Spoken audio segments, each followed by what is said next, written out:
Solasta, Crown of the Magister, and Baldur's Gate 3. Both are games that are based on Dungeons & Dragons 5th edition and came out just 2 years apart from each other. With their shared roots, it's no surprise that they have a lot in common. If you check their tags on Steam, they are practically like twins, which means people will compare them. I will compare them. Now, I want to make it clear right from the start that this video isn't a head-to-head battle of two games to find which one is better. They are a bit from different leagues, and the answer is obvious. Instead, it's mainly an in-depth comprehensive review of Solasta, Crown of the Magister, with a periodic comparison to Baldur's Gate 3. The goal is to see how well Solasta holds its ground and whether it proves its worth. I've invested months of my life playing these games and meticulously documenting every significant detail to create this comprehensive video. I sincerely hope you find it engaging and enjoyable. Let's get started.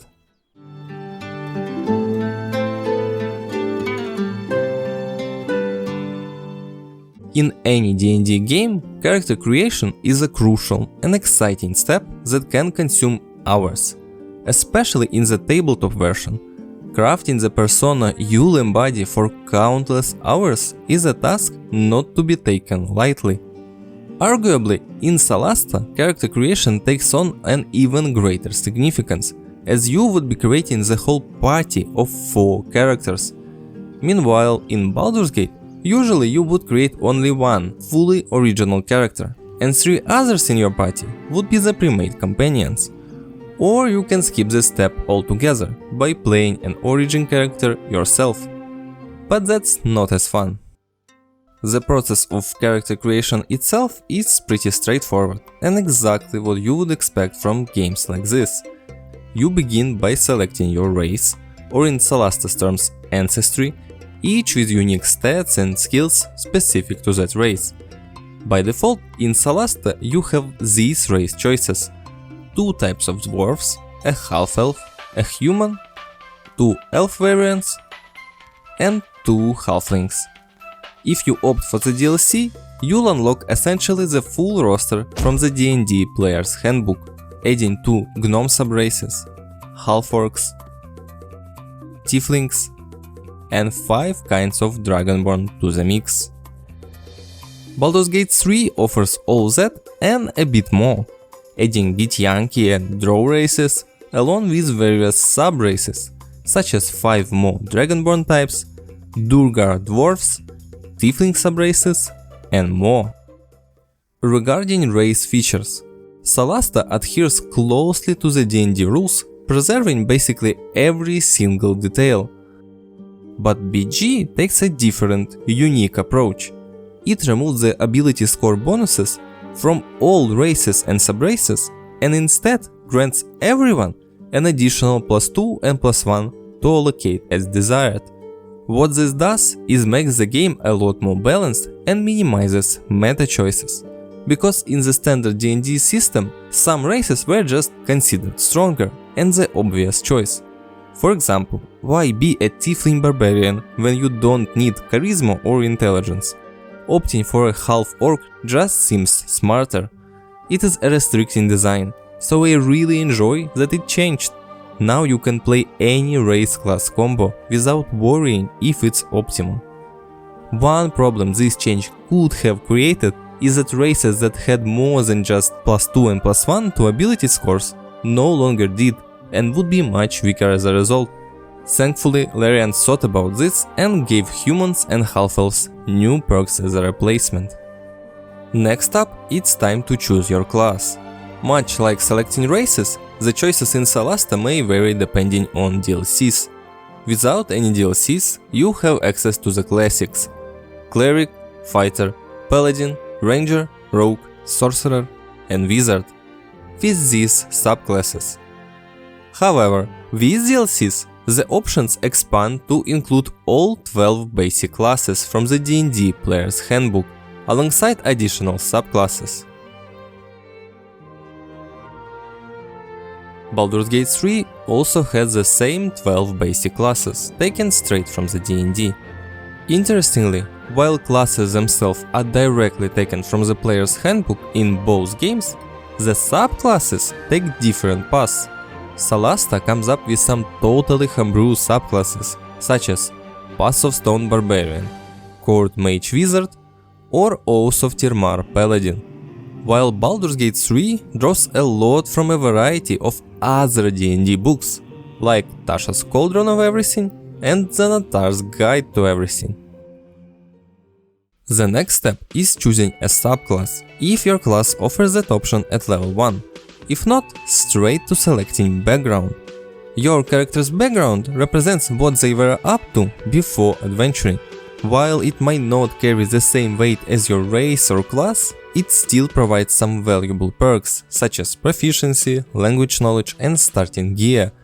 If your character was previously an aristocrat, they'll begin with extra gold, proficiency in history, persuasion and intimidation, as well as knowledge of 2 additional languages. As you may have noticed, most of these backgrounds are not from the D&D at all. Some have a D&D counterpart, but most are unique. The idea clearly was to make backgrounds more impactful. Certain ones give you 3 regular proficiencies instead of 2, others offer unusual perks such as crafting proficiencies or even armor and weapon proficiencies. This makes background a more important choice, as some of them can significantly alter your whole character build, by, for example, gaining medium armor proficiency with a spellcasting class. In Baldur's Gate, backgrounds are drawn straight from the D&D and just offer you 2 proficiencies, without any extra starting items, as it does not make sense in terms of the story. Furthermore, as the game progresses, there's an inspiration mechanic tied to your chosen background. If your actions align with your background, you earn inspiration points that allow you to reroll any non-combat dice roll. For instance, a character with a criminal background gains inspiration for successfully stealing something valuable, while a sage might earn it by delving into an ancient book. This adds substantial role-playing value and enhances the significance of your background choice. Additionally, in Solasta, here you decide your character's personality flags. Basically, you map where they stand on the alignment chart. This is where you make your character chaotic evil. This step is important because in this game, characters often speak without your input at all, and their words and tone depends on these traits. Baldur's Gate doesn't have this system. Almost every single thing that comes out of your character's mouth is for you to choose, so there's no need. Next up is ability scores. Solasta proposes a whopping 4 ways of doing this. The classic rolling dice system rolls 6 sets of 3d6 for you, allowing you to decide how to arrange the results. The scores range from 3 to 18, and you are free to reroll them as much as you want. For a more straightforward approach, there's the standard array, providing fixed scores of 8, 10, 12, 13, 14 and 15. It offers a well-balanced set of scores to create your hero. In the point buy system, you get 27 points to distribute among the 6 stats as you see fit. Lastly, for the ultimate freedom, there's the free edit option. You can allocate points without any restrictions, granting you complete control over your character's abilities. BG only has a single option for distributing ability scores, the point buy system, with an addition of +1 and +2 mentioned earlier. I see nothing wrong with this system, it is definitely the most balanced of them all. But it is just a nice practice to have more options. Some people just love rolling their stats. Now comes the part where you select your proficiencies and languages. It's a straightforward process. Based on your previous choices, you get to pick some skills to add a +2 bonus to every roll related to them. What puzzles me though is that Solasta includes some proficiencies that have no use in the game at all, like animal handling. There are no animals. Fortunately, they at least do give players a heads up about this. Languages follow a similar pattern. Depending on your race and background, you get to choose the languages your character will know. While most of them might not have any significant gameplay value and some hold no value at all, it's still a neat way to add depth and flavor to your character. Though Baldur's Gate does not have them. I assume that basically everyone either speaks common or something that your character would not understand anyway. Lastly, let's talk about identity or appearance. Options for the way your character looks and sounds. And I'm going to be brief and honest.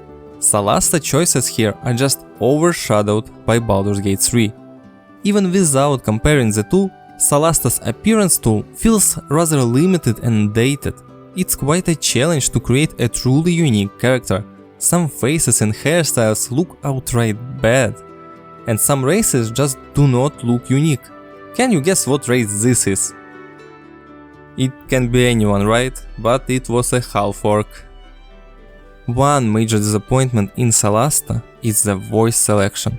With only 2 male voices, 2 female voices and 1 shared option, there's a high chance that at least 2 characters in a party of 4 would end up with identical voices. And you want us to, meaning kill a bunch of giants? 1 against 4, you think you're fit to fight? A sociopath, you mean? So he locked you up instead? Let me guess, hurting you would hurt him too. You can imagine how immersion breaking this can be. Baldur's Gate customization options aren't exactly ideal either. It offers a rather limited variety of faces, physiques and voices. However, despite these constraints, the available options look and sound great, and it still provides more choices compared to Solasta. Each race is carefully designed, making them distinct from one another. You can definitely create some unconventional characters that will stand out and be memorable in your playthroughs. You even have the option to choose their genitalia. Overall, the character creation process remains pleasant in both games. It provides plenty of information about the character you're crafting, including their main stat, equipment, skills and playstyle description. Each class, ancestry and background comes with detailed information to help you understand their roles in the game world. And in Solasta, while choosing a class, you get to glimpse how it progresses with time. In this regard, it is even better than Baldur's Gate, as it does not provide this amount of information. But overall, the UI in Baldur's Gate is superior, it just looks and feels more comfortable. You can jump between steps and freely change anything at any time. In Solasta, this isn't the case. You have to follow a linear progression, and going back means undoing everything you've done. If you already chose ability scores and then decide to change your race, most of your decisions are reversed and you have to start over. In the end, Solasta has a decent D&D based character creation system, but it is not even near the level of depth that Baldur's Gate 3 proposes here. It offers more of everything that matters. More races, more subclasses, more proficiencies that actually impact the gameplay, and infinitely more tools to truly customize the appearance of your character. It stands as one of the most extensive character creation tools ever created.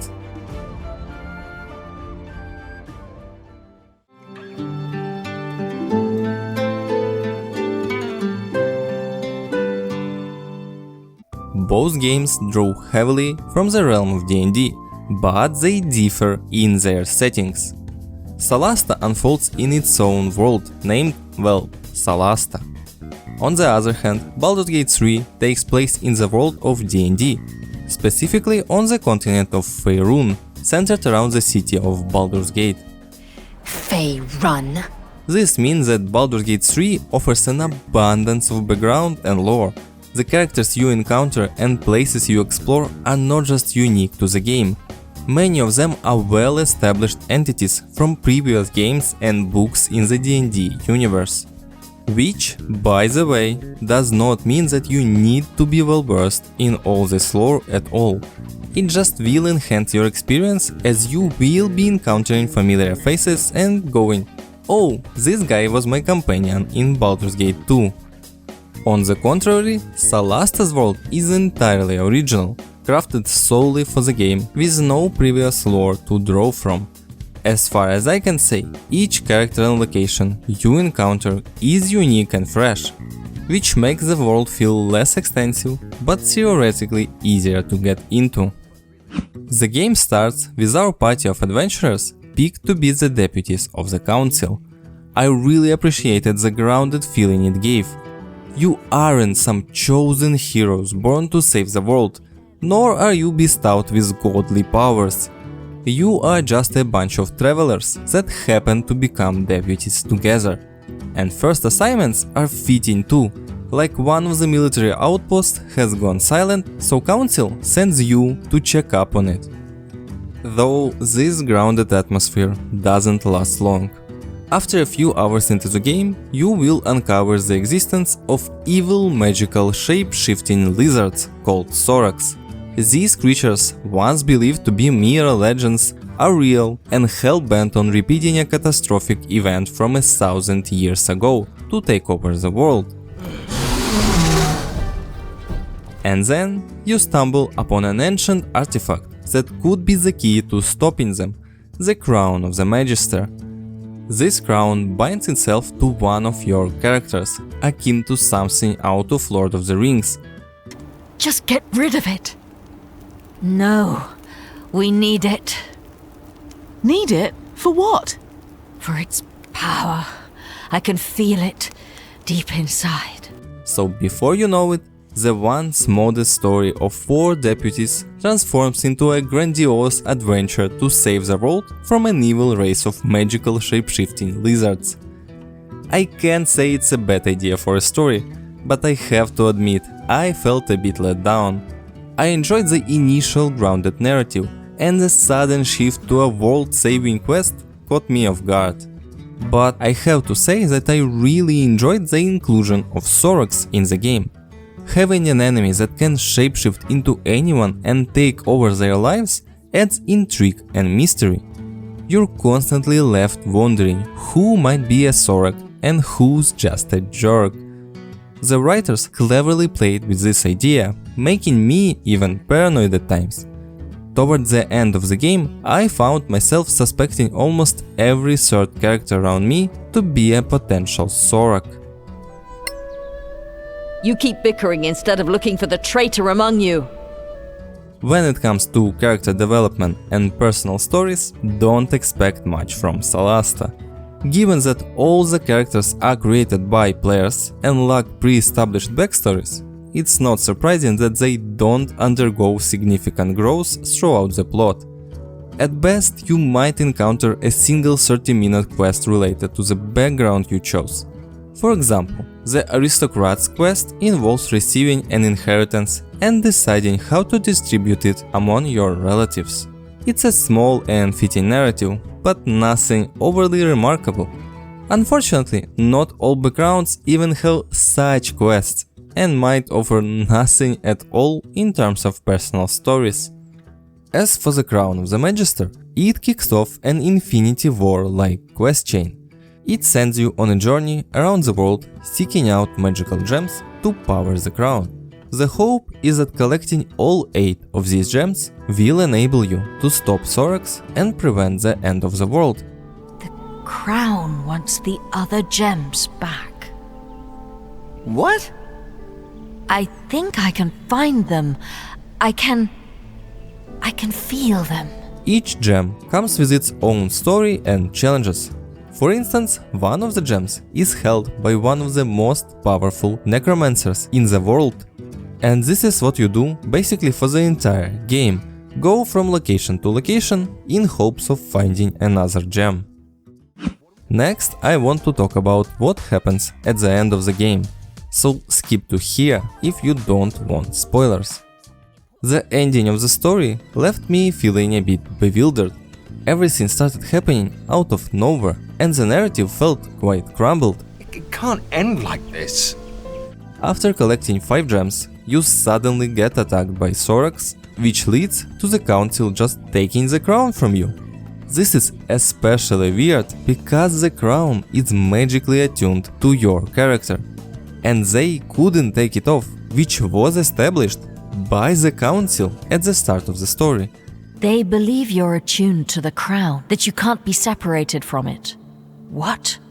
So it is cursed? They're not sure. All these big brains, and they're stumped. They cast spells on the crown. On you. And now they just take it without any proper explanation. We'll help you with the attunement issue. Then, out of the blue, we receive a random quest to investigate some Sorax. While we were gone for around 3 in-game days, the whole city is different. Some random war is coming and the whole population of the city is being conscripted and actively in preparation for said war.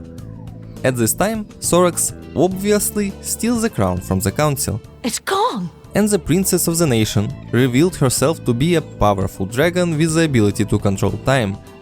Then we travel through a bunch of different dimensions, fight spiders, Sorax, ghosts and elementals, jump across floating islands and walk on walls. And finally catching up to Sorax. If it seems like I'm rapidly unloading a plethora of information without providing much context or missing crucial details, you are correct. This is precisely how the game feels. All these events unfolded within the last 3 hours of the 45-hour-long game, and they seemed disconnected from the previous 42 hours of gameplay. It all happens suddenly without a smooth build-up or reasonable progression. After all this, there is of course the final battle. The final battle that lacks the grand confrontation. The final battle that does not even have a BBEG to oppose. Instead, you just fight a lot of Sorax at once. The exact same ones you fought throughout the whole game, just a lot of them. After the initial fight, a ghostly figure emerges from the crown and requests you to hold on for 4 turns, so that he could stop the Sorax. Upon achieving this, the ghost figure transforms into a ghost dragon and hits you with I was right about you. I must go now. Take care of Solasta. Take care of your world. And this is it. These 3 lines mark the conclusion of the whole game. It can't end like this. Honestly, I can't make sense of what happened or why it unfolded this way. The ending felt rushed, out of nowhere and lacked proper coherence. You don't even get the satisfaction of completing the crown, which was the main objective throughout the entire game. It's surprising that a 45-hour-long D&D inspired story lacks a final boss fight, something you'd expect in any RPG. The whole story of the game is not great, but the conclusion feels just utterly disappointing. Should I even try to compare this to Baldur's Gate 3? Comparing these aspects feels almost unfair, because the difference is night and day. Baldur's Gate 3 excels in storytelling and world building, with a much more extensive and well thought out narrative.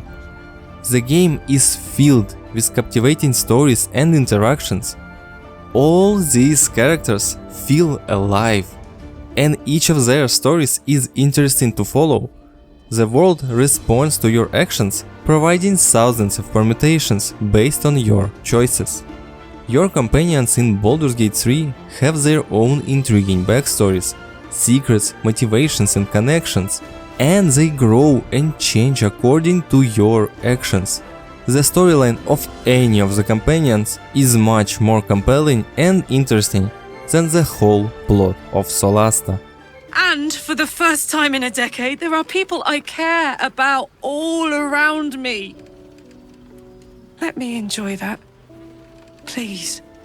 It is not ideal and has its problems, but in the end, the plot and world-building comparison between the 2 games is hardly warranted. These are undeniably the weakest aspects of Solasta: Crown of the Magister. Yeah, of course you are.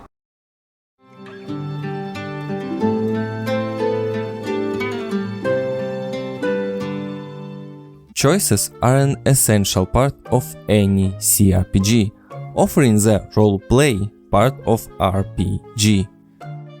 You'd naturally expect that your actions and decisions would have a lasting impact on the world and that the game would react accordingly, be it the dialogue option you chose, the class you have taken, or the path that you went. Unfortunately, this is where Solasta falls very short. There's little depth to how your choices influence the narrative. In dialogues, all you do is ask an endless amount of questions.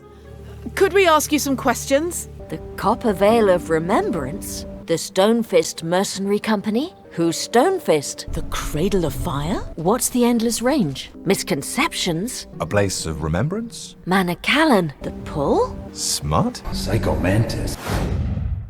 I've created a Tiefling character with the hope that it would lead to unique situations and dialogue options. I imagined facing prejudice or experiencing conflict due to my race. But do you know how many times throughout the game someone actually noticed that I am a Tiefling?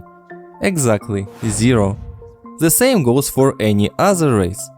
It appears that your choices regarding race, background, class and proficiencies have no real significance in the roleplay or story. This means that the majority of choices in the character creation merely affect combat, with no real bearing outside of that. What's even more disheartening is that this lack of meaningful choices extends to the story. For example, when searching for one of Crown's gems, you encounter an orc who has it and uses it to take over and manipulate other orc tribes. You're presented with a choice to aid those tribes in exchange for their assistance against this evil orc. However, ultimately, there isn't really a choice. You just must complete their quests. And in return, they won't actually help you. You will still fight him almost on your own. You are forced to do their quests with no choice to refuse them, kill them, or deal with the situation in any different way. And even when the game seems to present you with a choice, there really isn't one. Everything is already predetermined, and your actions seem to hold no meaning.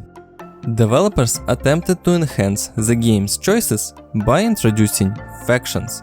The concept involves 5 factions within the game, and you have the ability to improve or worsen your relations with them. It's designed so that maintaining positive relations with all 5 of them isn't possible. Theoretically, this is meant to be a significant choice, given the faction's strengths and importance in the game's world. Your relations with them could have changed how the game unfolds. Like that one time when the council takes an important vote to determine your fate, factions that you had the good relations with would vote in your favor. I. Nay. Nay. Of course, nothing like this happens. In practice, altering your relations with factions merely affects the items offered by their traders. Essentially, you end up selecting the faction with the best potential items for you and focus on increasing your relations with them. This is the whole crux of the choice presented by this system. Gameplay choices also suffer from this lack of impact. When encountering a weird room with a suspicious chest at its center, you'd expect to have options like using your skills and proficiencies to investigate it, check on traps around the place, or simply ignoring it altogether. But that's not the case. Instead, you're inevitably led to trigger the obvious trap and deal with the consequences. What I am trying to say is that there are no choices in the game, basically at all, despite some small decisions scattered throughout that ultimately have no impact on the world or the overall story. The game follows a single, predetermined path, offering little to no variation in how the events unfold.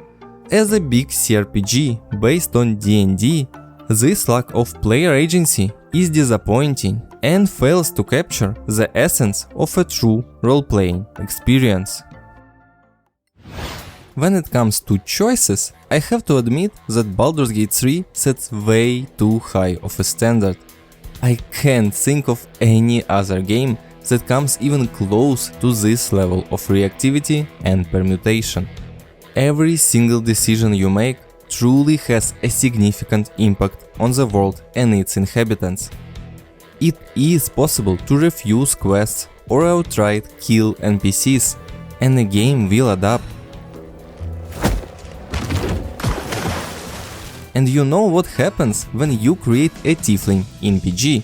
The tiefling. The whole game feels different.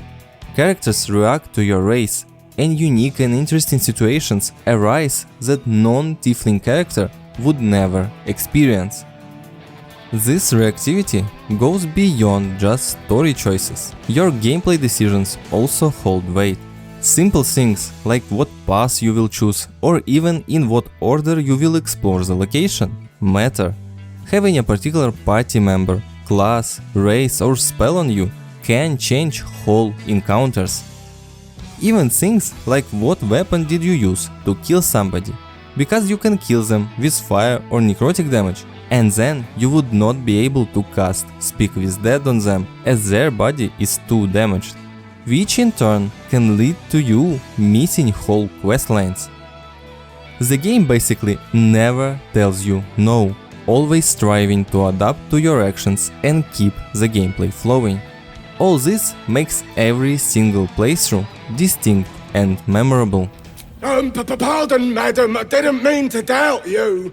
I know my place. At this point, it may seem like I'm just bashing Solasta in this video, but it is more due to the fact that we were focusing on its weakest aspects.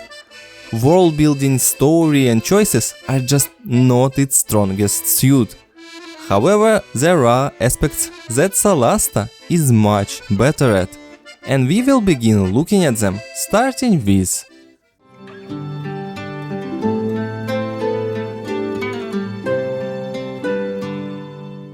exploring and traveling are key elements of D&D adventures. Journeying through diverse landscapes like cities, forests, castles, and other intriguing locations. You investigate these areas to discover captivating story fragments, engage in side quests, find valuable loot, and uncover hidden secrets.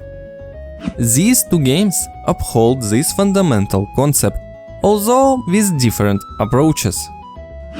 In BG, your primary objective is reaching the city of Baldur's Gate itself, and most of the game revolves around this journey. Notably, the travel integrated seamlessly into the story, with no off-screen transitions or world map usage.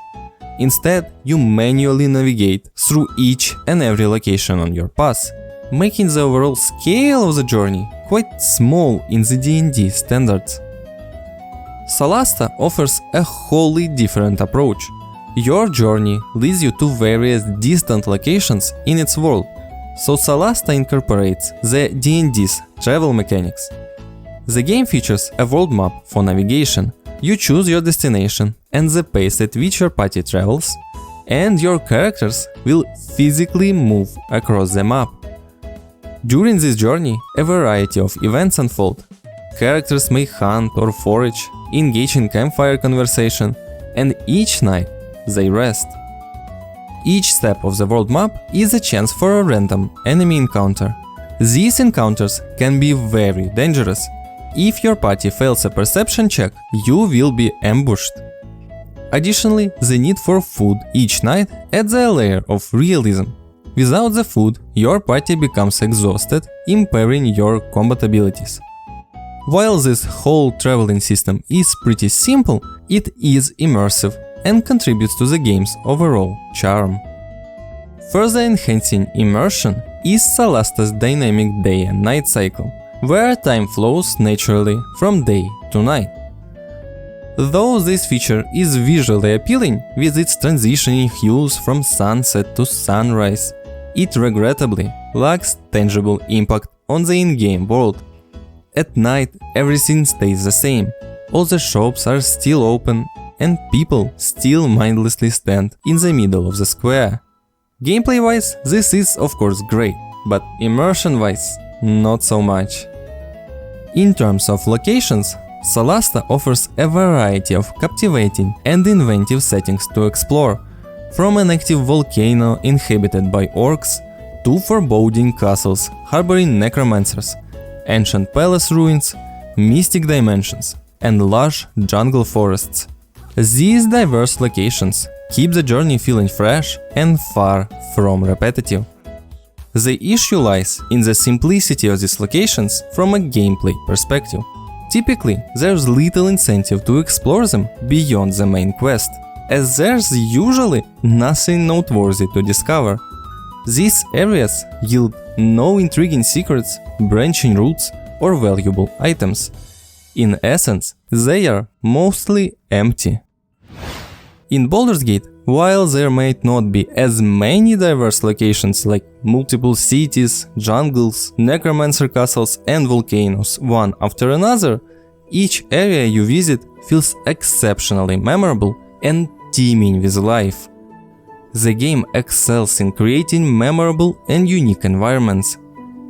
The small Druid Grove in BG surpasses Caer Kiflin, Solasta's largest city, in both size and content, not to mention the city of Baldur's Gate itself. You can truly appreciate the meticulous work put into each location, ranging from mundane marshes and woodlands to the enigmatic Underdark and of course the sprawling city of Baldur's Gate itself, which stands out as one of the best city implementations in any RPG ever. Gameplay-wise, exploration is both engaging and vital. Basically, each and every location is full of numerous things to uncover. There are always multiple pathways to take, side quests to stumble upon, and hidden secrets to unveil. Locations conceal loot, quests, and even characters, sometimes vital ones. You can easily miss some crucial companions and hours of content with them if you are not meticulous enough.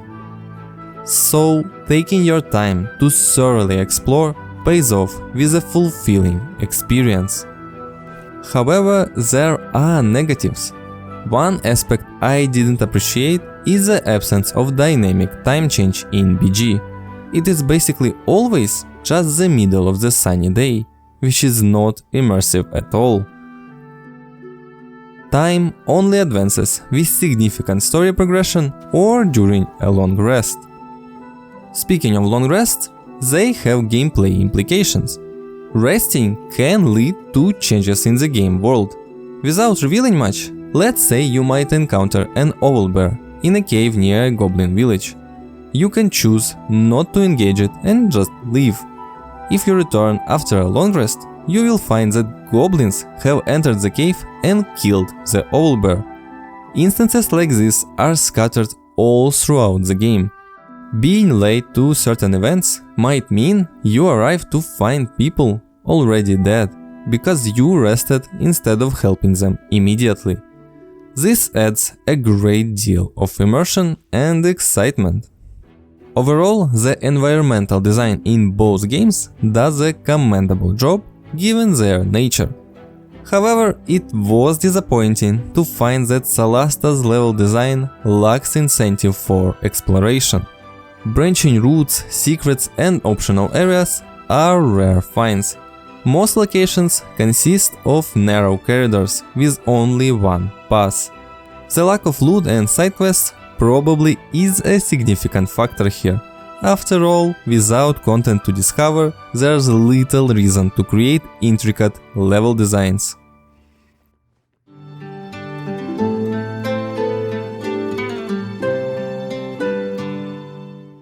Both games implement Dungeons & Dragons 5th edition rule set, which means that each character has a movement, an action and a bonus action to utilize during combat. There is basically the same spell casting system in both that uses spell slots and spell preparation mechanics. Additionally, damage types play a significant role, affecting how weapons and spells interact with enemies. All this is quite obvious and expected from a D&D based game. making it easy for those familiar with the rules to jump in.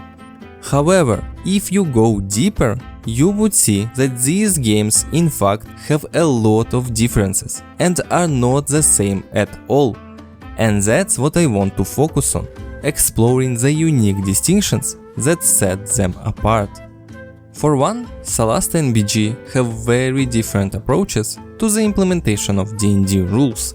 Solasta takes pride in sticking closely to the D&D rulebook, trying to transfer it into the video game world as close as possible. On the flip side, Larian embraces a more flexible approach, tinkering with the rules if they thought it would enhance the gaming experience. What this means exactly is that you will find a lot more homebrewing and changes in Baldur's Gate than in Solasta. This statement is true to the entirety of those two games actually, but it is especially noticeable in combat. A notable difference lies in the systems from D&D that Baldur's Gate either omits or significantly alters. Take the cover system for instance.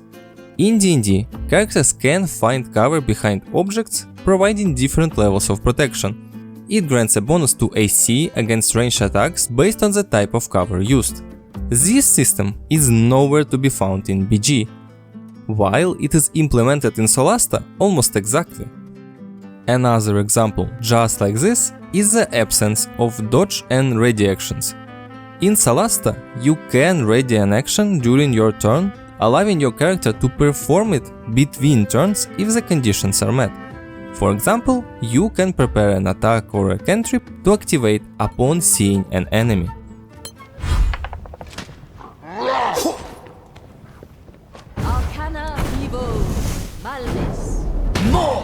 And the dodge action grants a disadvantage on all attack rolls made against you.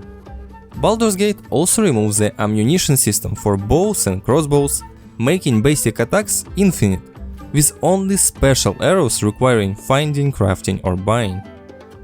One significant difference I noticed is that Baldur's Gate has restrictive aiming. What I mean is that when casting spells, you can only target the ground, preventing you from, for instance, aiming fireball above an enemy. Conversely, in Solasta, holding shift allows you to aim spells almost anywhere in the world, even in midair. This becomes most evident with conditions like fly. In BG, flying essentially works as an upgraded jump. You're not literally flying around, you can just move from one place to another better than regular walking or jumping. While Solasta allows you to move freely in 3D space and even be suspended in the air, casting spells from above.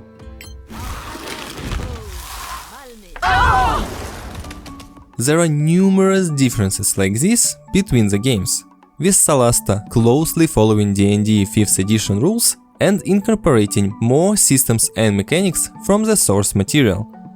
However, strictly adhering to the rules as Solasta does may not always be a positive thing. Certain changes in Baldur's Gate were likely made to improve gameplay experience and balance, and I agree with them. Case in point, the elimination of ammunition requirements makes total sense, as carrying regular arrows in Solasta quickly became more of an annoyance than anything else. Likewise, there's the bothersome rule in D&D and Solasta where potions require a full action to use. Due to this, I found myself rarely utilizing any potions. After all, in most cases, your actions could be better spent dealing damage or taking strategic moves, rather than healing for a mere 2d4 plus 2.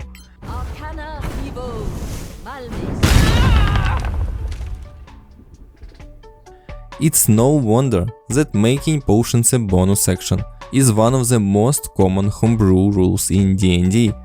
Thus, it's logical that Baldur's Gate also adopted this change to make potion usage more practical and convenient. This goes to show that sometimes tweaking the rules can clearly enhance the gameplay experience. The same can be said for the introduction of entirely new rules.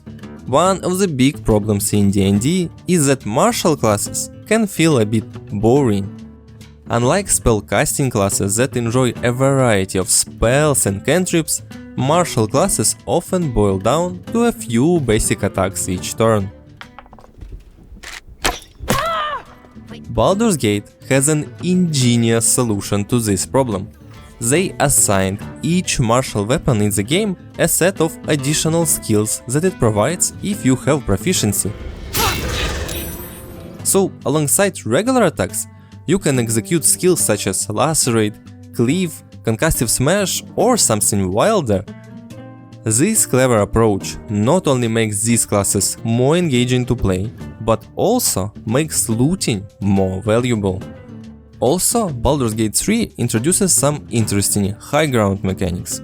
If you have a high ground over your target, you are granted a +2 bonus to the attack roll. But if someone holds a high ground over you, you receive a -2 penalty. These few simple rules add a layer of strategy to the gameplay by emphasizing the importance of party positioning. A great addition to the game. Let's talk about the fights themselves. They are exactly what you'd expect from the tactical turn-based gameplay. It involves thinking a few moves ahead, positioning your character strategically, and anticipating your enemy's actions. It is great fun for people like me that enjoy turn-based combat. However, the pacing of such combat can sometimes be slow and repetitive. Waiting for your turn, especially with the sluggish animations in Solasta, can become so tedious. And it is such an underwhelming feeling when your turn finally arrives and you just miss your attacks. Especially when there is nothing to shake things up and make encounters more interesting. Because of all this, after around 20 to 30 hours of Solasta, I started to feel like I'd already experienced most of what the game had to offer. Many fights felt similar and the locations seemed like mere arenas for battles. There's a lack of bosses or unique enemies that require strategies. This is where Baldur's Gate shines in comparison. Its combat is much more fast-paced, with characters moving, attacking and casting spells more swiftly than in Solasta, resulting in less downtime. Your characters can move together if they are together in the turn order, and it even works in multiplayer. And enemies too can move several characters at the same time. Locations in Baldur's Gate present intriguing scenarios, like pits to throw enemies into, boulders to drop on their heads, explosive barrels, and so on. Some encounters can have unique gimmicks, others can have unusual enemies that require a special approach. Overall, the enemy variety is huge.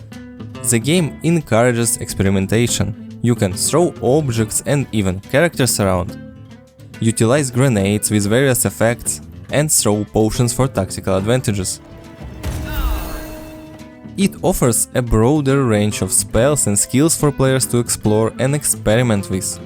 Such diverse gameplay elements create a dynamic and engaging combat experience that is a lot less repetitive. Though to be fair, Solasta also has a few spells that BG doesn't have, including a few homebrews created for the game. Arcana Oli Minure.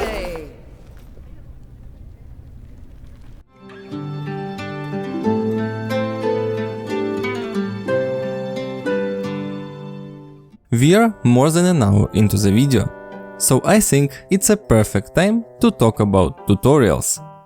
Learning games as intricate as this can be quite a challenge. Providing players with proper tutorials and learning tools is critical, otherwise they might just quit out of frustration with the complexity of the game. The tutorials in both games, however, are quite bare bones. They are short and lack in-depth explanations. If you're already familiar with other CRPGs or at least Dungeons & Dragons, you can likely navigate these games and understand the mechanics. But for newcomers to both CRPGs and D&D, grasping everything can be a formidable task. When I first played Solasta, I had very little knowledge of D&D, which led to me spending several hours grappling with the mechanics due to the lack of thorough explanations. The game failed to elaborate on fundamental combat mechanics like attack rolls and armor class. Concepts such as DC and its definition were left unexplained. This was my experience, even with a certain level of D&D knowledge and a considerable RPG background. One can only imagine the confusion for players entirely new to this. The significant distinction is that while Baldur's Gate also lacks a comprehensive tutorial, it compensates with an exceptional tooltip UI that serves as a crucial educational tool. Nearly every element in the game world comes with a tooltip that provides essential information containing navigable keywords. They effectively explain a wealth of information and clarify most mechanics in a straightforward manner. It's like having an in-game, easy-to-access wiki at your disposal. While Solasta has tooltips as well, they are far less robust and often lack the depth of explanation necessary for a complete understanding. Next, let's look at the non-combat difficulty. Solasta in this aspect lacks meaningful challenges. The campaign features very few puzzles, and these tend to be quite elementary. Dialogues pose a minimal challenge. A single character equipped with persuasion skills can easily navigate through most conversations. Even if you fail a dialogue check, it often has a negligible impact on the story. In essence, outside of combat, the game lacks any substantial challenge, offering a somewhat mindless experience. Contrast this with Baldur's Gate 3. The game offers a plethora of non-combat content that hinges on your own attentiveness and your character's skill checks. The game presents numerous pivotal dialogues where failing a check can significantly alter the course of the whole story. And I mean to alter, as if change, instead of just failing the whole quest chain. There are quite a few puzzles, and they are a lot more intricate and even can lead to fatal consequences. Properly exploring locations and looting is also vital for the gaming experience. Moving on to combat difficulty. Baldur's Gate 3 provides a clear and well-structured approach. It offers 3 distinct difficulty levels. Explorer, for those focused on story enjoyment rather than combat hurdles. Balanced, for a standard experience with appropriately challenging battles. And Tactician, for those seeking a genuine test of their skills. These are the only 3 presets, but you can change between them anytime. The difficulty adjustments go beyond mindless stat boosting. The Tactician difficulty introduces changes in enemy behavior and reactions, often leading to substantial variations in encounters, involving additions like extra traps, improved enemy weaponry, additional skills for them to use, and more.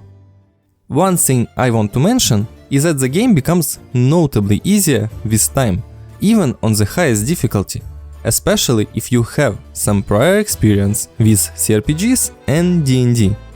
The early game can be a bit challenging, but as soon as you hit level 5, when spellcasting classes gain level 3 spells and martial classes get an extra attack, it becomes considerably easier. Of course, the difficulty depends largely on your playstyle. In my case, as I meticulously explored every location and completed all available quests, my party quickly became powerful and amassed plenty of loot. Playing on Tactician difficulty, I could count on one hand the number of truly challenging fights I encountered, and the times when I needed to focus on tactical gameplay. What makes things even easier is that the huge locations and abundant content ensure that if you encounter a particularly challenging situation, you can always opt to retreat and pursue an alternative, easier quest in the meantime. Nevertheless, the game was never a complete cakewalk. combat remained engaging and never felt tedious or mindless. But it could have been so much more if it was a bit more challenging. Solasta takes a notably distinct and more streamlined approach to difficulty. In most cases, you don't have a range of choices regarding where to go or which quest to undertake, as you're often locked into a single quest line. This led me to detect a lack of balance in terms of difficulty. Initially, the game posed rather challenging. The party took a lot of damage and died quite a bit. This stemmed partly from the inherent weakness of low-level characters, and partly due to the game's bare-bones tutorial that left me uneducated. As I gradually grasped the mechanics and earned a few level-ups, the game became easier. There were still challenging battles and occasional deaths, so it was exactly the experience you would expect of the standard difficulty setting. And then, out of nowhere, there was a huge spike in difficulty, mostly due to the inclusion of random encounters. You see, it's in the name, they are random, thus unpredictable. I might have just been unlucky, facing off against an air elemental when the party was only at level 4. It is a formidable, high-level enemy, and fleeing or refusing the encounter just wasn't an option. It wiped us out 2 times before we managed to somehow beat it on the 3rd attempt. And it was not an isolated incident, there were more wipes like that. I even suspect that these encounters might potentially lead to a softlock, where you find yourself in an unwinnable situation, which can be very frustrating. This leads to an issue. You can stumble upon these tough encounters along the road, especially if you get ambushed and surprised. It could take an hour or more to figure out how to overcome these tough enemies. Yet, once you finally reach your destination, the contrast is stark. After facing off against an air elemental just moments ago, mere skeletons and ghouls seem like child's play. Another issue with the difficulty lies in its scaling and consistency. As I mentioned, the game started off quite challenging, then it gradually became easier, striking a balance of difficulty. The problem is that this trend continued, resulting in the game becoming progressively easier as my party grew stronger. Thankfully, Solasta offers a robust and versatile difficulty setting that can be adjusted at any point during your campaign. With 5 presets and the ability to create custom difficulty, it's highly accommodating. Whether you want enemies with a bit more HP, improved hit chances, or smarter foes, it's all under your control. Even better, you can also modify some core game rules that might not sit well with you. As I've previously mentioned, strictly adhering to D&D rules doesn't always translate smoothly, and this feature offers you the chance to tweak some of those rules to your liking. Whether you want to simplify the encumbrance system or enable all characters to use scrolls regardless of class, it hands you the reins to shape the game's mechanics. More games should have things like this. One feature that stood out for me was the ability to disable the requirement for somatic spell components. In the default rules, casting some spells requires your character to have a free hand. While this isn't much of an issue in tabletop D&D, where you can simply say, "This turn I'll sheath my mace and cast the spell." It becomes a cumbersome process in a video game. You need to open your inventory, unequip your weapon, cast the spell, and then re-equip the weapon on the following turn. Quite a hassle. I rarely bothered with this on my paladin, effectively sidelining the whole spellcasting aspect of the class. Baldur's Gate 3 forgoes this rule, and it's a change for the better. It's a relief to have the option to disable it in Solasta as well. One mechanic that plays a pivotal role in the balance of D&D based games is resting. There is only so much you can do before you'll need to long rest. With each battle, your party strength diminishes as resources dwindle. In the realm of tabletop D&D, It's the Dungeon Master's discretion to determine when players can rest. However, translating this mechanic to video games possesses an interesting challenge. Both of the games under discussion approach this concept in somewhat similar yet distinct ways. In Solasta, the long rest process involves meeting two conditions: finding a campfire within the game world and having at least 4 food rations in your party's possession. The food ration system itself is fairly basic. These items are generously scattered throughout the game, making it easy to maintain the required amount for resting. Moreover, if you have a character capable of casting spells like Goodberry or Create Food, the need for rations becomes virtually obsolete, as these spells provide exactly enough. The second requirement, the campfire, is more interesting. Each long rest spot has been hand-placed by level designers, basically your DMs. This creates an element of unpredictability. At times, there are campfires after each battle, while in other instances, you might fight through 5 encounters without any resting opportunities. This variation can pose a significant challenge, especially when you find yourself in situations with depleted resources and no foreseeable rest spots. I remember an incident where we found ourselves in a bind due to an absence of resources for the upcoming battle and no campfires on the map. This forced us to backtrack to a previous location on the world map, rest there, and then return to the quest at hand.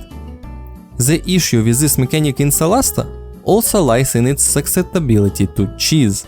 Once you've located at least one campfire, there's nothing preventing you from returning to it after every single fight, especially given that rations can be infinite. Baldur's Gate 3 also employs 2 requirements for long rests. The first is straightforward. You need to be in a secure location. Most areas in the game world are considered safe, barring the exceptions like an evil hag lair and such.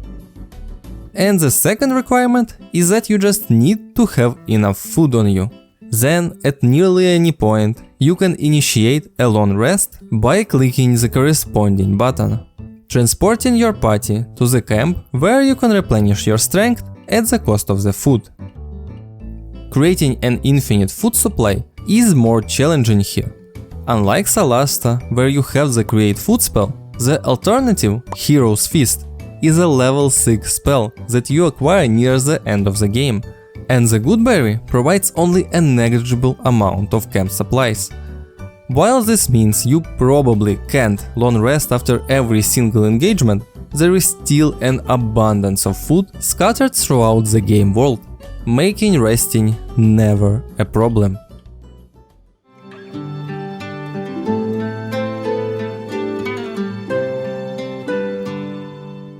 Character progression in both Solasta and Baldur's Gate closely follows the D&D rule set. Leveling up grants additional hit points, new skills and powers. At certain levels, players can choose between a feat or increasing their ability scores. Individual class progression also remains true to the D&D core. Fighting classes gain extra attack at level 5, druids unlock wild shape at level 2, wizards have arcane recovery from the get-go, and so on. Although there are some minor variations, but nothing major that is worth noting. And I must admit that I'm not a big fan of this. D&D character progression can feel slow and uneventful at times, with some level ups that basically bring nothing new to your character, except a boost to hit points. New features can be so minor that they're rarely utilized throughout the entire game. In comparison to games like Divinity Original Sin 2, where each level up offers multiple choices and significantly impacts your character, D&D progression appears lacking. It's an aspect that could benefit from improvements to make leveling up more engaging. Interestingly, Baldur's Gate attempts to enhance character progression with something called illicit powers. It introduces a parallel progression system, where players can develop their tadpole powers through a separate skill tree. The concept is intriguing, it has a lot to offer, and I like the expanded progression. But it comes with a caveat. If you are playing a positive character with a good alignment, the illicit powers probably do not align with your character, as they lean towards the evil side of things. So this whole part of character progression just gets ignored. One significant difference in character progression between two games is multiclassing. In Baldur's Gate, you can choose to spend each level up on any other class in the game. This allows for immense variability, enabling characters to be, for example, a level 3 wizard, level 2 bard and level 1 barbarian all at once, with all of the according class features such as proficiencies, subclasses and spells. Though this means that you will not be able to reach the max level with any of the classes. This is a huge D&D system that is sadly absolutely absent in Solasta: Crown of the Magister. D&D 5e typically allows players to reach a maximum level of 20, but both of our games today have a level cap set to 12. What is notable is that during the main campaign of Solasta, I didn't manage to reach level 12, or even 11 for that matter, even after completing essentially all of the content that I could. Missing out on level 11, which is significant for many classes, was disappointing. This comes from the fact that originally the game had the maximum level of 10, but with one of the updates, the level cap has been increased to 12, without rebalancing the game in any way. Having a campaign fall short of the cap level, depriving players of potential content, feels like a big downside in the game design. On the contrary, Baldur's Gate doesn't suffer from this issue, as players often reach level 12 well before finishing the game, allowing them to enjoy the maximum level and explore all of its powers. I don't think that the level cap of 12 is a problem, as it serves as a nice stopping point. Tabletop Dungeons & Dragons campaigns rarely reach level 12 and usually conclude even earlier. High levels in D&D can become quite overpowered. Creating a balanced story and encounters around such formidable heroes can be challenging. Level 20 characters in their power are closer to literal gods than regular people. Though Solasta tries exactly that, by increasing the level cap in one of its DLCs, that I will be talking about later.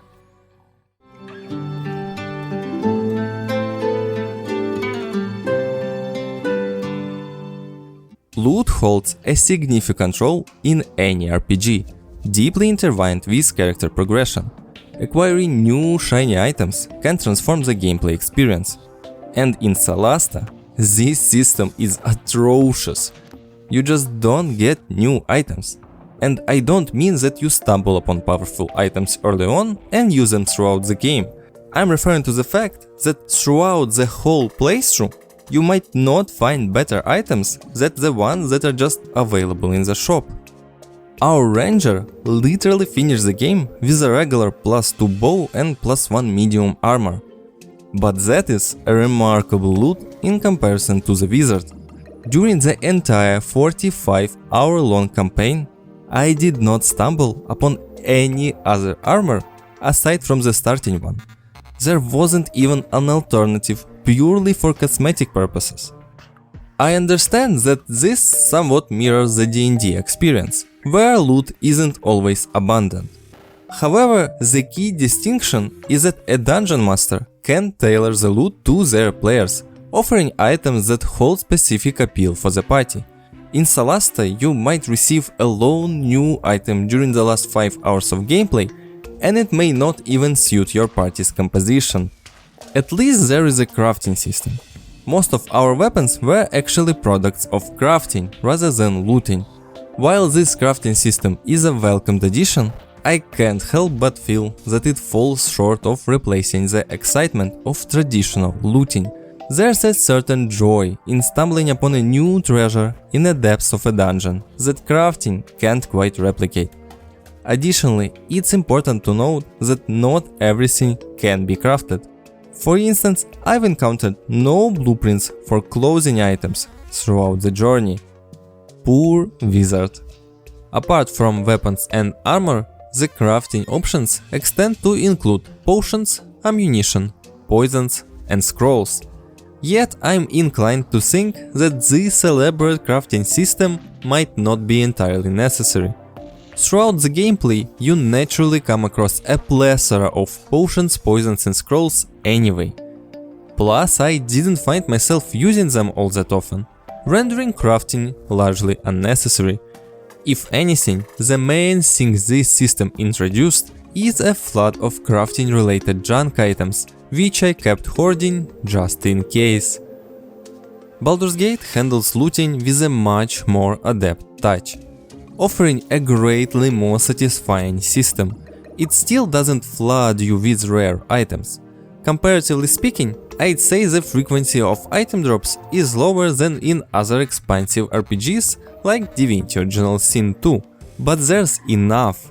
You're consistently stumbling upon intriguing gear that can benefit your party, often tucked away in secret corners, guarded by formidable foes, or bestowed as rewards for noteworthy deeds.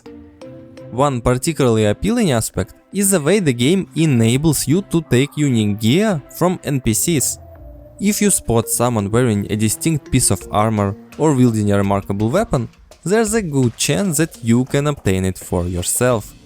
Defeated characters reliably drop their possessions, a fact that is established early on.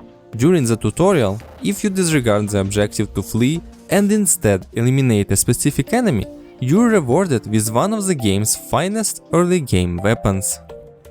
What enhances the experience even further is that, as previously mentioned, the weapons in BG boast additional skills that you can use if you are proficient with said weapon. This aspect imbues looting with an additional layer of significance, as acquiring new weapons not only boosts your stats and amplifies your damage, but also influences your combat style by introducing new skills.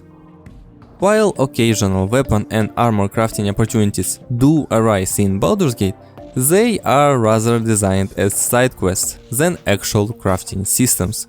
The only major crafting system in BG is alchemy. You have the capacity to craft a wide variety of potions, grenades and poisons. Nevertheless, similar to Solasta, the game showers you with a substantial amount of these items organically, somewhat diminishing the demand for crafting. Though some of the craftables can be really powerful, especially as, remind you, using potions and poisons is a bonus action in this game, which makes them much easier to utilize, and overall making alchemy a nice additional system to be available in the game. In conclusion, while both Solasta and Baldur's Gate stick closely to the D&D rule set in terms of general character progression, the BG system has clear advantages, thanks to the multi-classing possibilities and additional illicit powers. While loot and crafting systems vary significantly, Solasta's looting is underwhelming, and although crafting somewhat compensates, it doesn't replicate the thrill of traditional looting. Baldur's Gate's loot system offers much more satisfying rewards and allows players to obtain unique gear from NPCs, with crafting playing a less central role.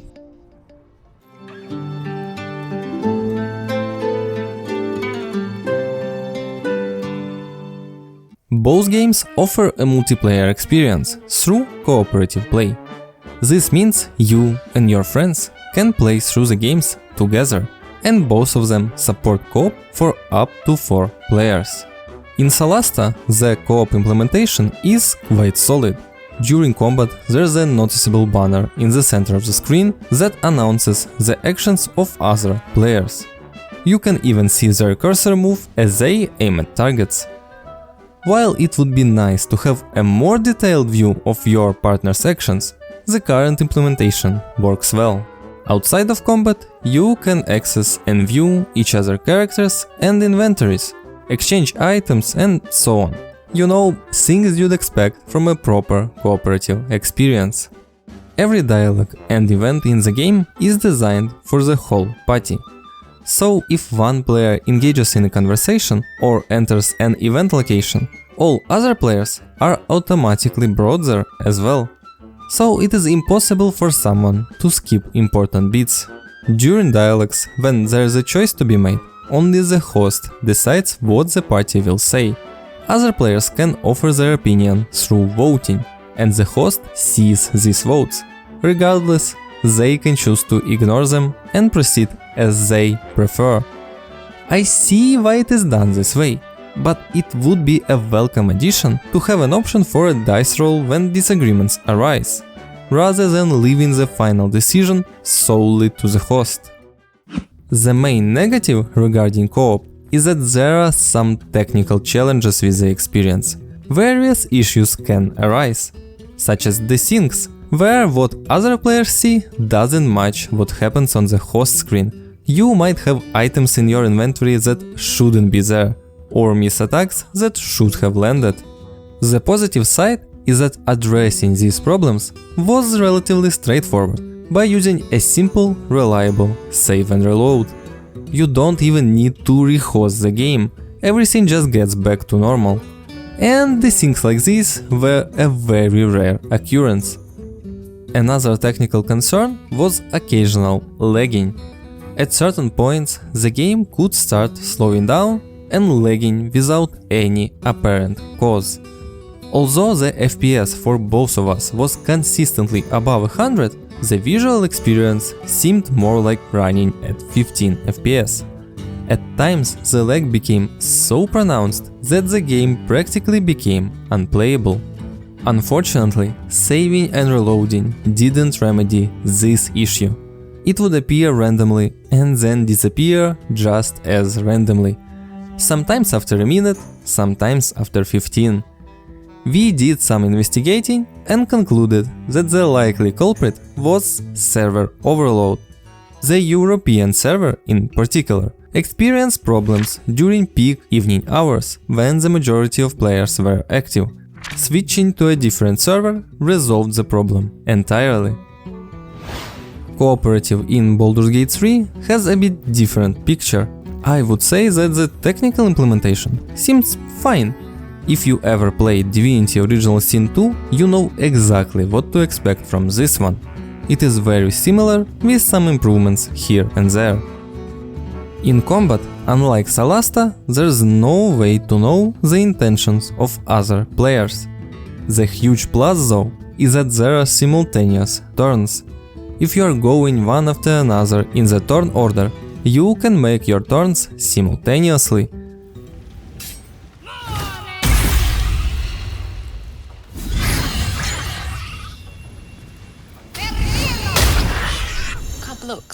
This is really nice, makes combat faster, and the downtime between turns is almost non-existent. However, sometimes it can lead to confusing situations if there is no proper communication.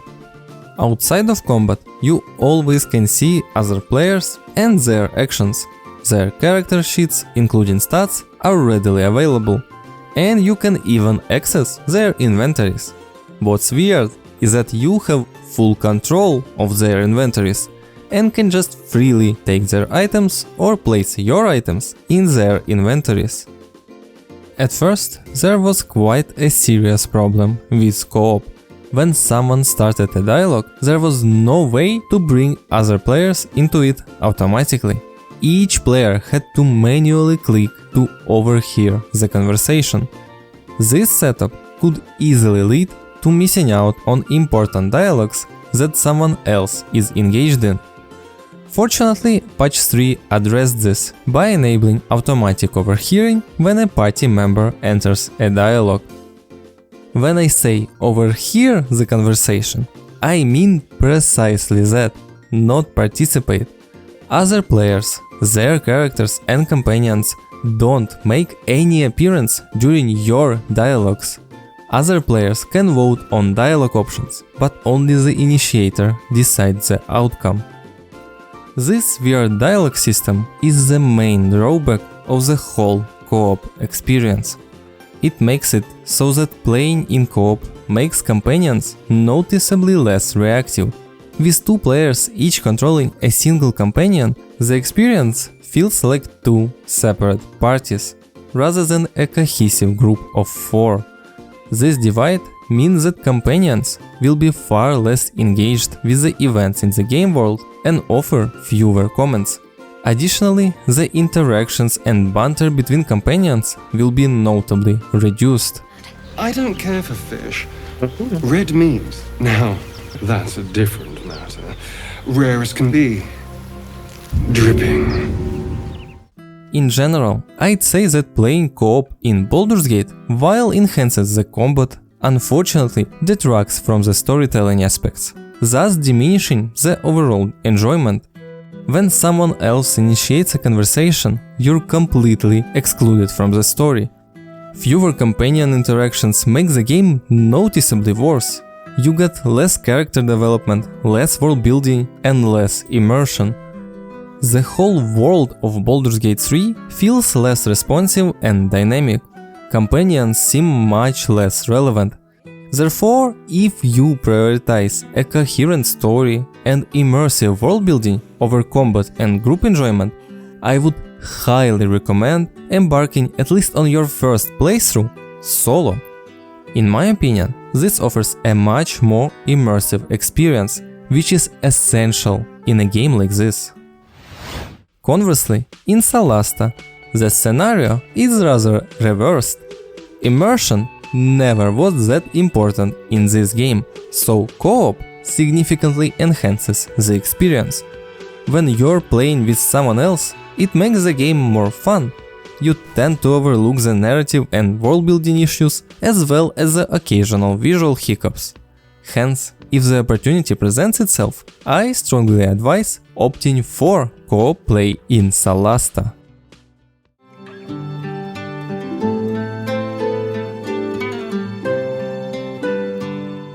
Solasta and Baldur's Gate are both very complex games, each packed with a plethora of different elements. In such games, the user interface plays a pivotal role. So, how does it fare?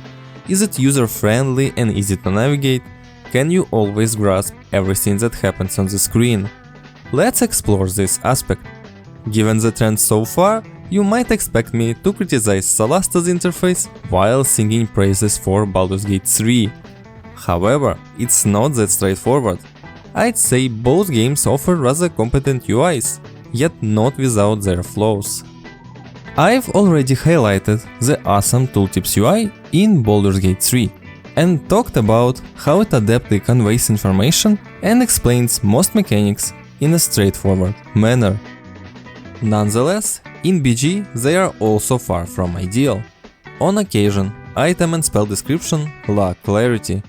Tooltips can be misleading or easily misinterpreted. For instance, the armor type on clothing is presented in a relatively small font, making it easy to overlook and inadvertently equip something that you are not proficient with or didn't mean to. This oversight can lead to predicaments such as a barbarian losing their unarmored defense due to unwittingly equipping light armor gloves. The concentration mechanic also provides a prime example of vital yet easily overlooked details. The indication that a spell requires concentration can easily be missed. If you mistakenly attempt to override one concentration spell with another, the game just allows it to happen. This is a mistake even seasoned players might make, not to mention newcomers to this system. Accidentally overriding your flaming sphere with a witch bolt and wasting a spell slot just feels bad. Or worse, as a paladin, losing your Shield of Faith due to forgetting the concentration requirement for most of your smite attacks. In contrast, Solasta consistently prompts you with a confirmation whenever you attempt to override a concentration spell, a simple, user-friendly feature that helps prevent such mishaps. Another aspect where I believe Solasta has the upper hand is the hotbar, particularly for spellcasting classes. In Baldur's Gate, your hotbar can quickly become a jumbled mess as everything is dumped onto it. Common actions like dash, shove and sneak share space with scrolls and potions. Skills that are granted from items are also just here. Moreover, spells are jumbled without any semblance of sorting. It's safe to say it's not the most optimal setup. Solasta takes a more refined approach. It conceals elements behind buttons, ensuring a cleaner layout. The Use Item button reveals all equipped usable items, while the Use Power button displays non-spell powers. When you access spells, they are categorized by their spell level and source. A clear indication of your spell slots is also provided. Less important actions such as disengage, dodge, dash and shove have smaller buttons, while the ones that you will probably use more often are bigger. Bonus actions are distinctly separated by space and color coding. This setup feels more structured and significantly smoother to navigate. As for inventories and inventory management, both games have room for improvement.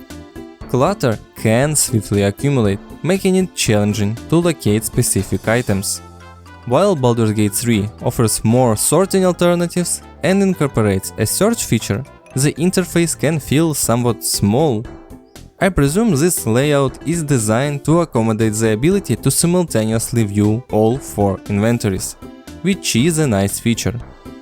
Solasta allows for only one inventory to be displayed at a time, but the icons are notably larger, enhancing visibility.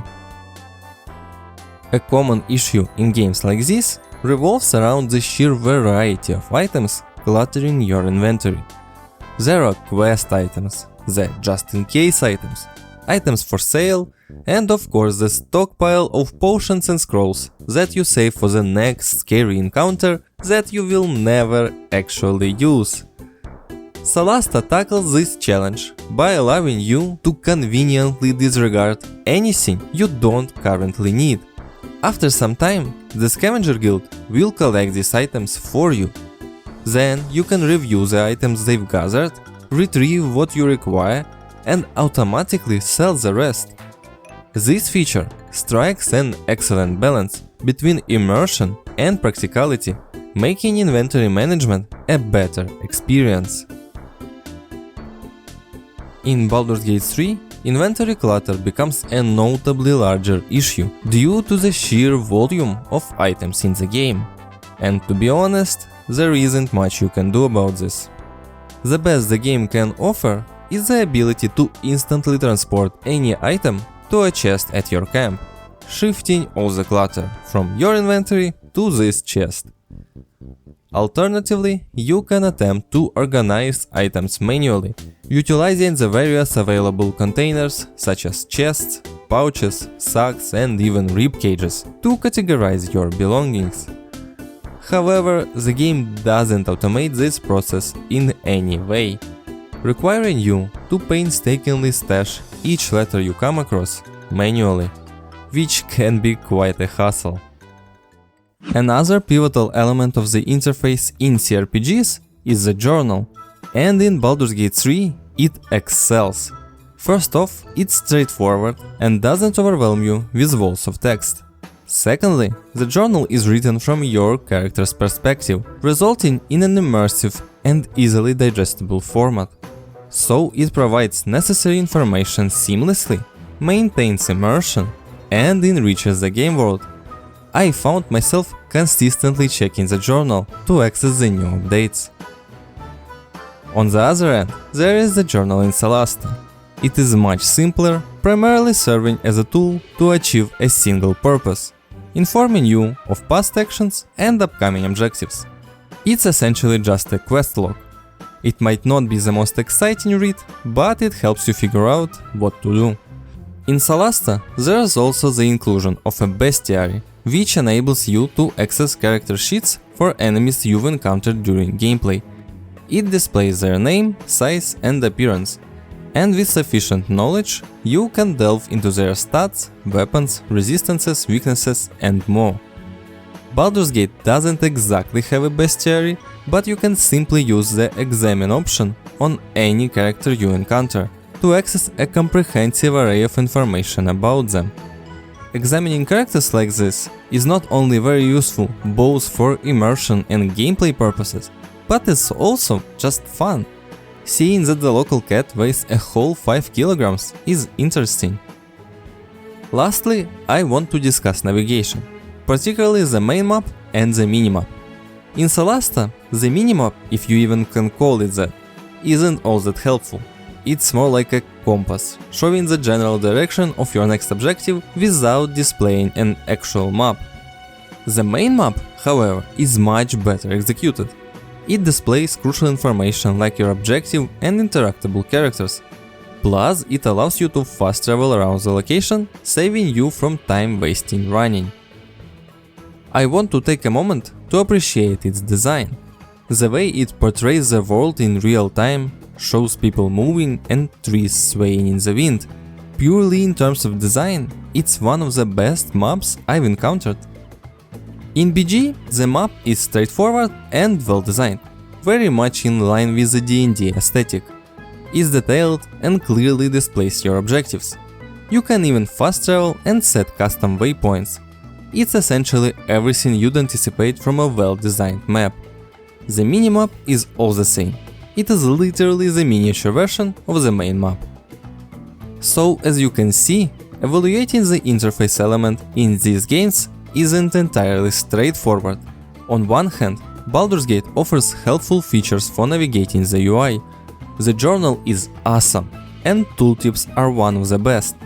On the other hand, Solasta boasts a more organized hotbar, some nice user-friendly features, and a larger, clearer inventory. It's hard to definitely say which is better, as both have their merits and downsides.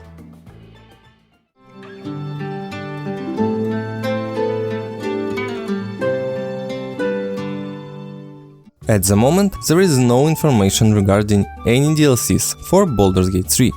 Given Larian's history, it wouldn't be surprising if they decided not to release any additional content like that. They didn't for both of the Divinity Original Sin games. Although, at the same time, considering the immense success of the game, I would not be surprised to hear that they are planning DLCs after all. With that said, this section would be basically solely about Solasta and its additional content. Solasta offers a total of 4 DLCs. 2 of them introduce whole new campaigns, while the other 2 provide smaller additions with a bit less content. I will start with them. They are the Primal Calling and Inner Strength DLCs, and are primarily focused on introducing new classes and races to the game. In the first DLC, Primal Calling, Barbarians and Druids were added, each featuring 3 subclasses. Additionally, a half-orc ancestry and a wanderer background are introduced. It is worth noting that the background includes an extra background-related quest, which is a nice touch. While the new race is a welcome addition, its impact on the gameplay is somewhat limited, since there is no reactivity tied to the race within the game. The new classes, on the other hand, offer more depth, although there's not an extensive amount to discuss. They seem to have the same level of polish as the base classes in the game, and are largely adapted from D&D, featuring a few homebrew subclasses. It's somewhat disappointing to note the lack of reactivity, especially for the druids. Transforming into animals doesn't have any impact outside of combat. You won't find situations where you can morph into a rat to sneak past guards, or into a bear to intimidate someone. The Inner Strength DLC finds itself in a similar position. While it also introduces a fresh ancestry, it goes a step further by delivering 3 new classes instead of just 2. This DLC brings the Warlock, Bard and Monk classes, accompanied by the addition of the Dragonborn race.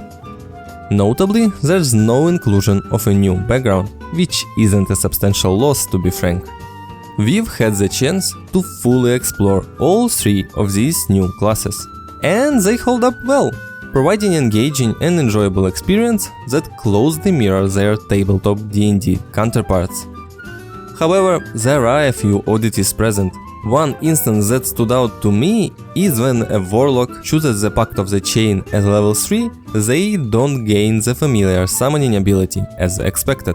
Instead, it allows them to apply a self-buff once per long rest. A very weird change. Reflecting on these DLCs, I'm somewhat uncertain about having the core player's handbook races and classes locked behind a paywall. On one hand, the classes are indeed distinct, and I understand that implementing them wasn't a simple task, especially when accounting for the inclusion of homebrew subclasses, which undoubtedly required effort to conceptualize. On the flip side, these classes and races are essentially the foundation of any D&D experience and are typically available to all players. If the price point were more reasonable, it might have been acceptable, but the full cost of $16 to access the basic classes feels somewhat steep, especially considering the absence of substantial discounts.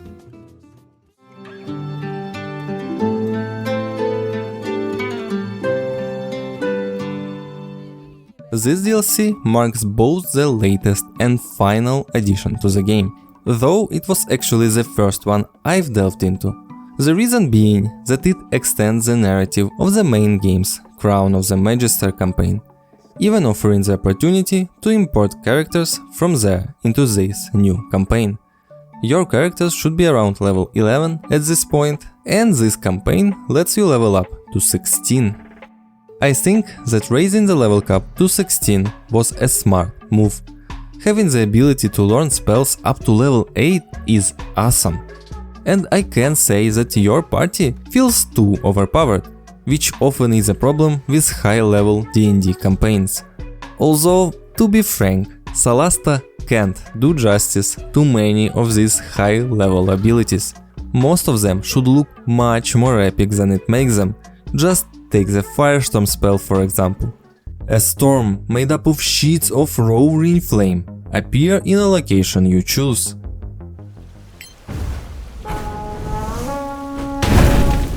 Yeah. Besides the level cap and the campaign itself, this DLC also introduces two new races, Gnomes and Tieflings. Gnomes basically just look like halflings with large heads, and the initial look of Tieflings wasn't great. They all had a weird tattoo on their forehead and an odd black chin. Fortunately, the developers added better looking faces in an update that got rid of the strange chin and tattoo. Though an improvement, it still falls short of being a respectable adaptation. The campaign within this DLC offers a distinct visual experience compared to the main game. Since you're mostly interacting with dwarves, you become immersed in their architecture, interiors, and way of life. Expect visits to smaller dwarven enclaves, grandiose dwarven castles, and more. Much of the DLC unfolds amidst snow-covered mountains and caverns, thereby introducing enemies such as giants, trolls, and snow wolves. Although the experience extends beyond dwarven themes. Most notably, this campaign grants you the chance to visit the city of Wood Elves. I really enjoyed exploring it. The storyline isn't groundbreaking once again. You're called to assist the Snow Alliance, which is facing issues with the already familiar Sorax and also demons who are supporting them. The Snow Alliance consists of 5 clans, and each clan presents you with a questline. Each clan is unique and has its own issues, which makes it interesting to explore and learn about them. One clan involves Wood Elves infiltrated by Sorax, while another is a clan of dwarves dealing with the giant-related troubles. Each of these questlines lasts about 3 to 4 hours, and it all culminates in an epic showdown against the BBEG. Finally, they managed to include a proper boss fight into the game. Additionally, there are more choices within this campaign. They might be small and not dramatically altering the course of events, but at least they exist. They make you feel like you have a say, rather than just following the game's script. When you come across an ancient giant's artifact, you can decide whether to return it, give it to dwarves, sell it, or keep it. Admittedly, in the grand scheme, most of these choices barely change anything and won't be brought up again. But at least there is a choice, unlike in the main game. In the end, you even get the standard RPG scene that shows you how your choices affected the world and what happened to all the characters after the finale. What caught my attention as particularly intriguing is the new approach to dialogues in this DLC. Instead of characters rigidly standing face to face and delivering lines, now, sometimes, they seem more dynamic. Conversations can unfold while characters are sitting around the fire or walking down a bridge. And the UI gets a fresh look. The traditional method is still there, now we just have both. Though at times the new one does come off as awkward and cheap. In certain scenes, characters remain rooted in their spots, which ends up looking even worse than the default method. What's also notable is that these types of dialogues are exclusive to this DLC and aren't present elsewhere in the game. Lastly, there's loot.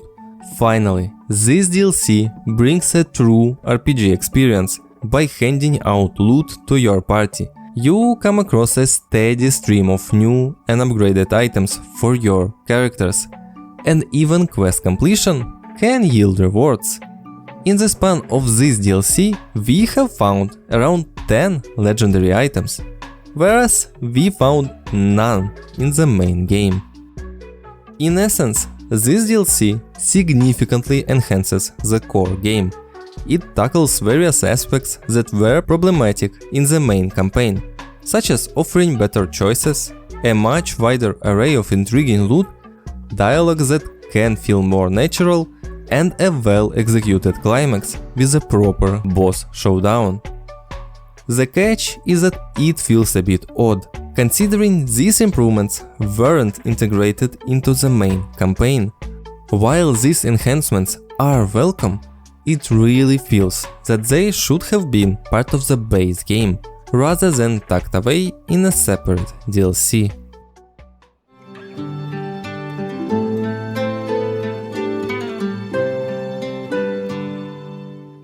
This was the game's second DLC and its first campaign expansion. I chose to play it second because it's an entirely different story, not related to the Crown of the Magister. In this DLC, you start from level 1, which means you need to create a new party of 4 characters. A big part of the game's enjoyment comes from experiencing new parties with different classes and races. Doing this in a new and separate campaign is a lot more exciting than replaying the original one. This DLC also brings more than just a campaign. It introduces new subclasses for all classes available in the game. This even adds on top of other DLCs. As far as I can tell, all these subclasses are homebrews, specifically designed for this DLC. Overall, a great addition to the game. The environments in this DLC are quite distinctive from the main game, although they are not as varied. You spend most of your time in a valley filled with jungles, forests, and swamps. The color palette and architecture are different from what we've seen before, but I can't say that I found it particularly engaging. The environments look somewhat similar from one area to another, lacking a distinct feel. The good thing is that the level design here is a bit more compelling than in the Crown of the Magister. There are many more secrets to discover, pathways that lead in different directions, and traps that cleverly hide loot. And there's a greater amount of loot as well. It's not a huge increase, not nearly as much as in the Palace of Ice, but you do stumble upon interesting items every now and then. The story of this DLC is quite unique. Your party gets stuck in the valley with an oppressive dictator as a leader, And the game surprises you with something quite unexpected. Choices that actually matter and influence the story. In this valley, you again encounter 5 different factions. The direction the story takes heavily relies on which faction you decide to assist. Will you support a secretive organization with little known about it, a well-organized rebellion, the ordinary people of the valley, a group of crafters and scavengers, or the oppressive government itself? And for the most part, you actually can't support multiple factions at the same time. Once I started actively helping the rebellion, I couldn't do quests for the government or the mask anymore. This is the only campaign in the game that truly offers variety. It's the only one you can replay to make different choices, interact with different characters, explore new places and experience unique stories. It's quite an exciting feature to have. Not only that, this campaign even introduces some side quests, which oddly enough were lacking in the main game. It's not something I expected to be excited about in an RPG.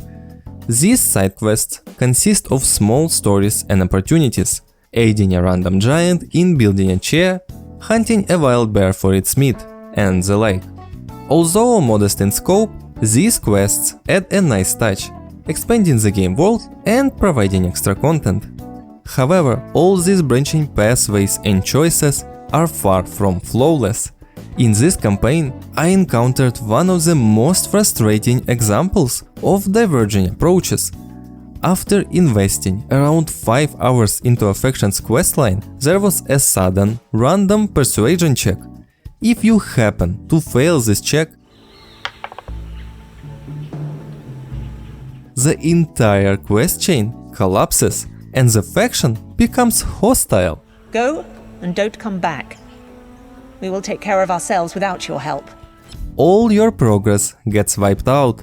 Who came up with this? What kind of game design is that? On the whole, it's a solid DLC. It offers a sizable replayable campaign with a decent story and choices that actually matter.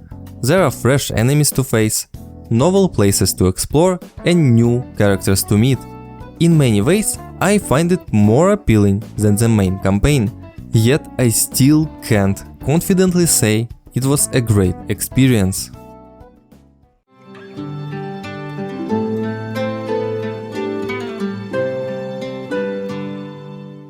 Both games do have modding communities, although they obviously differ in scale. Solasta's modding scene is relatively limited, but there's a standout known as the Unfinished Business mod. This unofficial mod brings a lot to the table. As I understand it, it is an amalgamation of most of other mods that were developed for the game. It introduces new races, classes, spells, feats, and even whole new systems, such as multiclassing. Essentially, it augments the game with a bunch of additional content from the D&D. A notable aspect of this mod is its flexibility. You can choose which components of the mod to activate, down to a single spell. So if you merely desire an extra race or multiclassing without all of these other additions, you can easily tailor it accordingly. Since it's an unofficial mod, don't anticipate polished visuals or refined balancing. Many of the added races are essentially resized and recolored versions of existing ones. Balancing can be a bit of a hit or miss too. While the base game wasn't exactly balanced, this mod can potentially destroy any semblance of balance that existed before. There can also be multiplayer complications. We didn't use it during our co-op playthrough, but I've heard of technical issues others have encountered. Still, the mod's developers assert that it should function in multiplayer. Solasta also features a Dungeon Maker tool. With this feature, players can craft their own campaigns and share them via the Steam Workshop for others to delve into. Browsing the workshop reveals a variety of player-created campaigns, though it's important to note that these might primarily revolve around combat sequences with minimal story elements. Given their fan-made nature, don't anticipate grand narratives. It's a fantastic option for expanding your Solasta experience, or even trying your hand at crafting your own campaign. Baldur's Gate 3 has a thriving modding scene, with a wide variety of mods available. Some of them are of a grander scale, some of them add minor things, and some of them, of course, are very horny. And I think it's only the beginning. The potential for modding in this game seems immense, especially with Larian's announcement of upcoming official modding tools. This likely means tools to streamline mod creation and potentially Steam Workshop support, similar to what we saw in Divinity Original Sin 2. Even in the absence of Steam Workshop and comprehensive modding tools, there are already impressive mods available. These cover everything, from simple UI improvements, bigger boobs and quality of life enhancements, to entirely new classes, races, armor sets, and even changes to the game's control system. Some of these mods are truly remarkable and are well worth exploring, and I might create a video showcasing them in the future. I really believe that mods can significantly enhance your gaming experience, especially during subsequent playthroughs. One can't help but wish that a feature akin to Solasta's Dungeon Maker tool existed in Baldur's Gate 3. We had a great Game Master mode in Divinity Original Sin 2 after all. Given the Baldur's Gate 3 passionate community, it's easy to envision entire campaigns being crafted through such a tool. Unfortunately, Sven Vincke, the CEO of Larian, has noted that there are no plans for this, and it's unlikely to happen in the future. It's a bit disappointing, but sometimes limitations are beyond our control.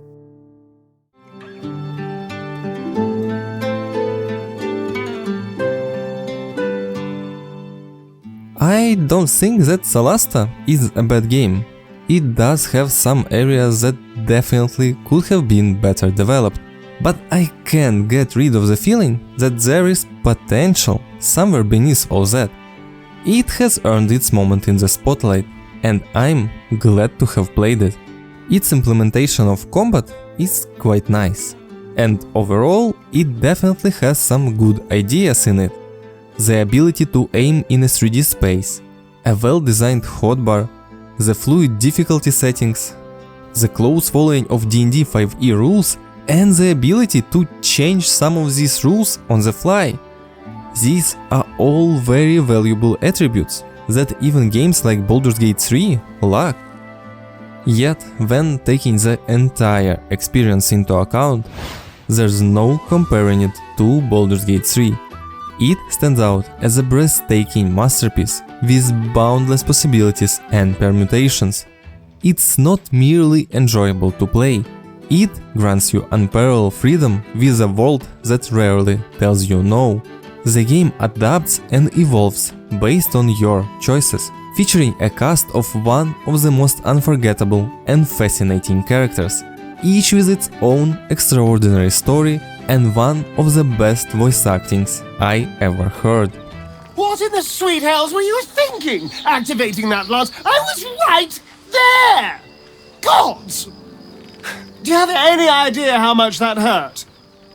Well, apparently there's a limit. Somewhere between a nice summer's day and the full concentrated power of the sun! It's far from flawless, but it is still a masterpiece that emerges perhaps once in a generation. To definitively address the initial question posed by this video, does Solasta hold its ground against Baldur's Gate 3? At the end of the day, no matter how I want it to be, the answer is just no, it does not. It's not a bad game, but in the world where Baldur's Gate 3 exists and costs the same as Solasta with all the DLCs, I just can't recommend it. Today there is very little reason to play this game. Nonetheless, I sincerely extend my best wishes to the developers of Solasta: Crown of the Magister. I'm convinced they have the potential to craft something truly remarkable, whether it's Solasta 2 or an entirely new creation. This turned out to be a long one, far more time-consuming than I had ever anticipated. So if you watched the video, I genuinely appreciate it if you considered liking the video and subscribing to my channel. Also write a comment if you have absolutely anything to say. Any support from you would mean the world to me. Thank you for watching, and I look forward to seeing you in the next one. But before you go, please answer my one question. Do you like fireballs the same as I do? Arcana Vivo Malmis.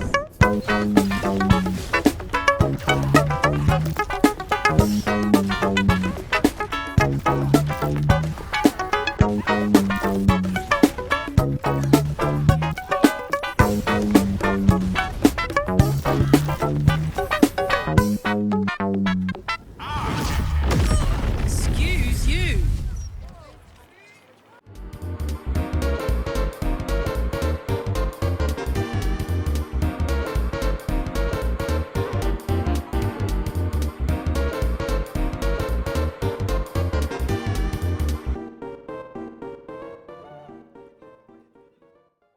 Stop licking the damn thing!